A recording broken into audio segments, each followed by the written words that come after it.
Yo, this is your host, VerryRichmon, and you are watching RVT TV. You never know who's going to be on RVT TV. Peace, brother. How you doing today? I'm doing well, I'm very excited and very thankful to be on RVT TV because it is what it is. It's A1B boy Sasa, fully equipped to make a backbone flip, what it is. Yo, welcome, man. It's an honor to have you on our show, bro. I really appreciate you granting me this interview. And I appreciate you, bro. So let's get to it, man. Let the people know who you are again and your contribution to hip-hop, man. A1B boy Sasa. I'm the first breakdancer to be coined B-boy from the godfather of hip-hop himself, Kool Herc, along with the other B-boys such as Clark King, the Twins, Bobo, Trixie, James Bond, Wow, Wallace. These is the other great B-boys that took place at Kool Herc, man, that was phenomenal, you know, and I know you have heard about it because it was that fantastic at that time. And that's where I developed my skills to become number one B-boy, because there, if you didn't have it together, you know, you would be embarrassed, because Kool Herc was the Mecca of the breakdance. no doubt. Anybody that was anybody and their skills was polished, they would be at Herc. So that's why we considered it the Mecca of the breakdance, along with some outstanding music. Herc used to play music that no one had, which made him stand out and become who he is. So it was just a unique combination of breakdancing, phenomenal music. You know, it was just a joy to be there. Man, that's amazing, brother. Amazing. Oh, Ted, you know what's funny, man? The world is small as hell, right? Me and you got a mutual friend. His name is Butch LaRock. How you know Butch? How you know Butch, man? Hey, man, Butch is a good dude, man. He's like a brother to me. I met him by being, he lived on 174th Street. Okay. And I believe Nelson. Okay. Right, he lived on and I lived on Jessup, but we all used to unite in an area called Featherbed. And we used to unite in a schoolyard where the basketball court was. We used to play a lot of basketball in 104. And that's where me and Butch really came together, playing basketball in 104. And from 104 we would go to Lane. And well, basically when we met up in the schoolyard, started playing basketball and got together then we would party together. We started partying together, and then we started developing a little get-together in this area called Featherbed Lane. So after we party, the next day we come on Featherbed Lane, and we start talking, having fun about the time we had last night at Kool Herc's party or wherever party we went to. Because we didn't always get together just to go to Herc. We got together to go at many other parties besides Kool Herc. How can I say? We just was a team, and we was united, and it's like we just had so much fun. Can Butch LaRock dance? He said he could. He said he could. But Butch LaRock is a little older than me. Him and Coke LaRock, they used to dance at this church party. That was located on near University Avenue. He took me there. Yeah, it was located there. And he said, man, he was a phenomenal dancer, and Coke was a phenomenal dancer. He said that Coke LaRock used to get him to dance against girls that wanted to dance against him. And he would say, you would have to beat my man Butch LaRock first in order for you to dance with me. Wow. So this is what I told. So therefore, he must have been a really good dancer. Okay. You know, I haven't seen, but if that was the case, he had to be a really good dancer. Let me ask you this. Where did you get the name Sasa? Like, how did that come about? Okay, where I got the name Sasa, I used to live on the east side, right?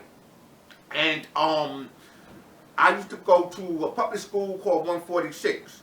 So I left the school in 5th grade and I left school from fifth. I left the school from 5th grade. Then I got transferred to the west side because I got transferred to a school on the west side because I moved to the west side, right? And when I arrived in 104 on the west side, they had an art class, and around the art class, being that I said I'm new in the neighborhood, I want them to call me this name. I wanted a whole new identity. Got it. You know, once I moved from the east to the west, I wanted a whole new identity. You know, and while I was in art class, they had little letters and stuff. So I put the letters together, S-A-S-A. And I came to terms on, this is who I want to be. Nice. This is who I want to be. You know, I want to be Sasa. And in my mind, I was hoping that I make something out of that name. Got it. I didn't really know, but I want to know. I want to make something out of that name. You know? That's why I changed it, had a whole new identity, because I was saying it's going to be a whole new adventure. You know, Right. it's New going to chapter, be new chapter, yeah, it's whatever. going to be a whole new chapter in my life, and so you know, I was looking forward to putting that name out there and making it into something. So back to Coke LaRock real quick, man. I heard he's super nice with his hands, like he could fight. You know about that? Yes, I do, and I also know that his hands were so lethal that at the precinct, the 44 precinct that was in our area, they had his hands Registered? restricted. Get out. What you talk? Registered. Yeah. Okay. Boom. Okay. Boom. He was so lethal with his hands. Wow. That the 44 precincts had his hands as lethal weapons, as a restriction for a lethal weapon. That's how lethal his hands was. Where that the police station has his hands restricted. So therefore, if he go around and he gets into fight and really hurt people, they were able to arrest him because they had already had his on file. He on file. Yeah, they already had that his hands was lethal on file. Wow. You know, so you know, yeah, they had his hands restricted. You know, as far as they had his hands restricted and considered a weapon in the 44 precinct. That's how lethal his hand game. That's how lethal his hand game was. All right, man, that's crazy. That's crazy. Yeah, yeah. Now, the famous thing that I read about you is that you beat a dude named Trixie and his brother in the dance contest. You want to talk about that real quick? Yes, that was amazing. One day, Trixie came up to my school, challenged me because she said he heard, hearing too much about me. And then when we do have this dance, once we finish, you're going to feed me to the dogs and everything. Okay. He told me, he came up to my school and told me this. And he happened to tell me that on my lunch break, along with Butch LaRock. Butch LaRock was with him. Oh, shit. Matter of fact, when I was told, Butch LaRock brought him up there. He said, yo, you want to see Sasa? And he said, yeah, where's Sasa at, man? I'm hearing a little too much about him. So Butch said, well, I can bring you to him. and Butch went up there and did that right there, how we arranged to compete against one another. That's how that happened. But, okay, he came up there. And he challenged me, and we set a date. So we set a date in the Twilight Zone. That's a club? Yeah. Okay. That was a Cool Hurt Club. Mm. A cool Hurt Club.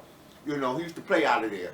So, that night, we got together and we danced. His record was first, my record was second. His record was Give It Up, Turn It Loose. That's the James Brown joint, right? James Brown. And mine was a Voodoo Doll. So they put his record on, right? And he had a thing with a dildo. He used to come out and pull out the dildo and embarrass people, and then he would get the momentum.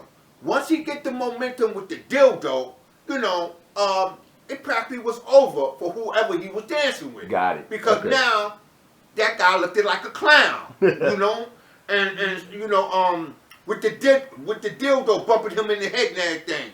So you know, he. Yo.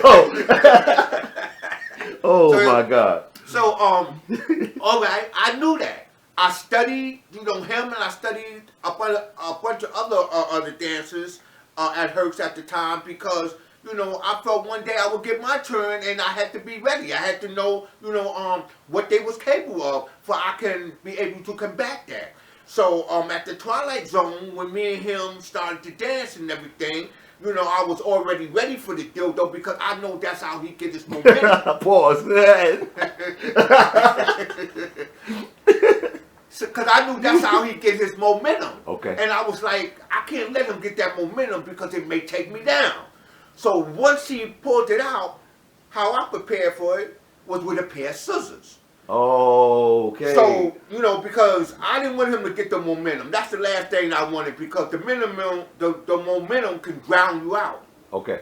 So he pulls it out, and then I pull out my scissors. So I go and I cut it. I cut it. So therefore, you know, hey man, you know, I cut it off. Bruh. I cut it off. And the crowd went crazy. Bruh. They went crazy. And then, right then and there, I knew he didn't have the momentum. But my thing was, I knew he had a crowd. I knew he had a crowd that would back him. So if I was able to win his crowd over, right, then I knew that, hey, I was on the right track. You know, there's a good chance I'm going to succeed in this. So once I cut that off, he started doing this little dance and everything. He started dancing. I started dancing. But I knew, you know, that my skills in dancing was on another level. And with just straight up dancing, no tricks, you know, my chances of defeating him was good. So we just went in. We went at it.